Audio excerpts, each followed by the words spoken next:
વિદ્યાર્થીઓ, ભાઈઓ તથા બહેનો, આજે હું સ્વામી વિવેકાનંદ વિશે રજૂ કરીશ તો તમે સાંભળો એવી મારી નમ્ર વિનંતી. સ્વામી વિવેકાનંદનું મૂળ નામ નરેન્દ્ર હતું. તેમનો જન્મ કોલકાતામાં 12 જાન્યુઆરી 1863 ના રોજ થયો હતો. તેમના પિતાનું નામ વિશ્વનાથ અને માતાનું નામ ભુવનેશ્વરી દેવી હતું. નરેન્દ્રનાથ ભણવામાં તેજસ્વી હતા. તેમની યાદશક્તિ અદ્ભુત હતી. તેઓ એક જ વાર પુસ્તક વાંચતા તો તેમને બધું યાદ રહી જતું. તેઓ નિડર હતા.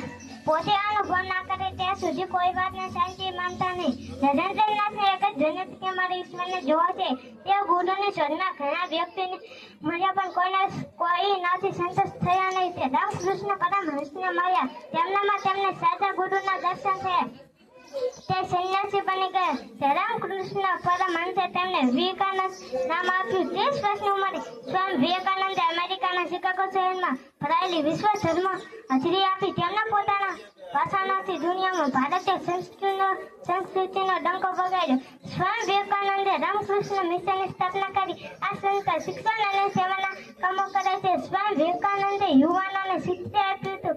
ઉઠો જાગવાની ત્યાગ કરતા સુધી મંડ્યા રહો. તેની 39 વર્ષની નાની ઉંમરે અવસાન થયું. જય હિન્દ, જય ભારત.